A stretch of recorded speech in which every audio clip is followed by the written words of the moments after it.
everyone, it's your boy Damn It Clem. I'm actually on break, so I don't have too much time, but I wanted to jump in and try to get my review on the chapter this week. I thought we had a pretty great chapter so far. This chapter was nothing but balls to the wall action. So we get into the chapter, and it seems like everyone's finally caught on 100%. Beige tried to betray the Big Mom pirates. It looks like he's been working on this plan for about a year. So once they finally get that intel, things start to move. We see they reclaim Brule. We actually see one of the drug lord, not the drug lords, but one of the people from the underground actually spot Big Mom's tamati Bako box and starts making reservations on that.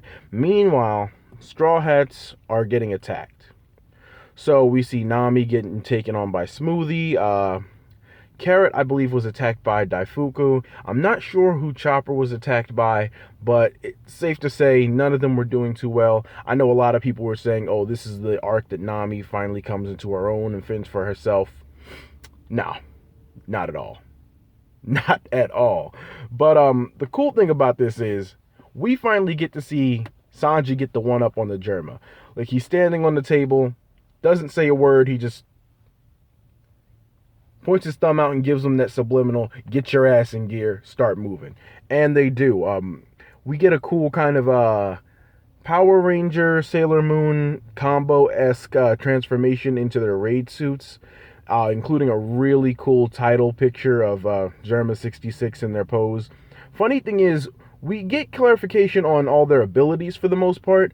I think Ichiji kind of has more of a... Ichiji, I think he has kind of a combustion sort of power. That's the sparking red element. Ichiji would be sparking red. Niji, I believe, would be electric blue. Pretty simple. Sanji, question mark, because he wasn't really into the he wasn't really in the sequence with the rest of them. And then Yonji, I believe, they didn't give too much clarification, but I have two theories on that. Either the glove he was wearing is like some sort of mechanical thing and his power is linked to that mechanical glove, or if he's winch green, I think that might just play into strength. Like, he may have enhanced strength over the other ones because they didn't display any specific ability, and a winch is usually a device used to move things around, I believe, so I would say strength.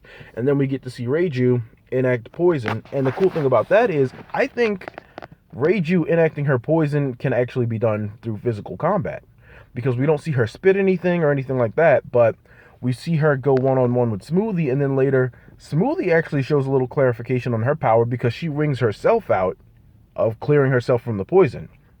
So the Germ are finally getting it in. Interesting enough, we see Judge seemingly moving, but he doesn't actually participate in the battle. So I think Judge just isn't that strong. I mean, the fight with Sanji didn't really get started just when Sanji was about to get serious, things kind of he used the wall, and that whole thing kind of got taken out because Sanji didn't want to hit one of the subordinates. But beyond that, we see the Germa finally start to move. They're fighting the Big Mom pirates. Sanji manages to save Nami from Smoothie as Reiju and Smoothie are fighting. And I guess another theory's been confirmed because I saw some people talking about how Pudding was potentially in love with Sanji now that she's experienced kind of his kindness and his genuineness. And she has kind of a conflicted, befuddled sort of face when she sees Sanji carrying Nami off to safety, and how they both have these, big expressive smiles on their face, kind of being reunited. But now the Straw Hats are making their way to Big Father. They're making their way to Capone in his big castle fortress. And as they make it in, Capone is actually firing cannons at Big Mom, but Perospero actually interferes and puts up a candy wall. He's all over the place because when the Germa originally get out, he said he's going to try to freeze them up with his candy again. Now he's protecting Big Mom with his candy wall. So Perospero all over the place, even more so than, he almost to the extent that Katakuri was a few chapters ago, where he was fighting Jinbei, fighting Luffy, trying to interfere with Capone. He was all over the place. Now Pedro Spero is all over the place. So they get in there. He tries to shoot the cannons at Big Mom. Candy Wall stops him. Then we find out somehow that Katakuri got his mochi in a lot of the cannons, so now they can't fire. And, you know, they're kind of having a little pep talk inside of Capone, where he's kind of like trying to brief them on the situation, like, yo, we are fucked. Like, just like castle is me. I'm still gonna take damage. If I die, and this gave us clarification on Capone's power, because this is something that was brought up before, I believe on Brago's stream, but if something happens to Capone, if he dies, they're all getting tossed out.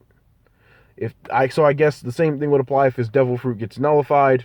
Everybody gets tossed out of his body, which is going to present a huge problem for everyone involved, especially those opposing the Big Mom Pirates.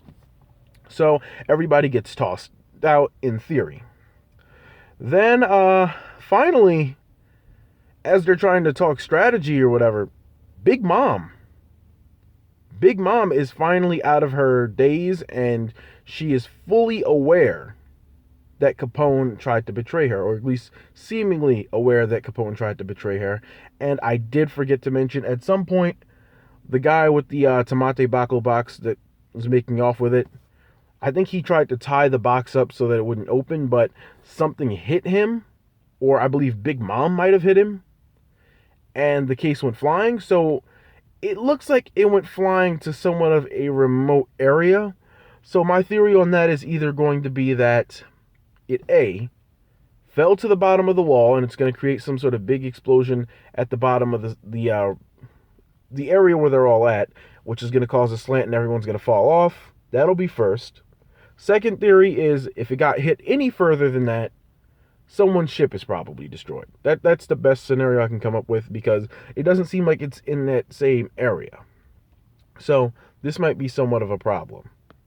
But I think that's going to do it for my chapter review. Let me know if I missed anything. Let me know if you guys have any ideas. And comment, rate, subscribe. Peace.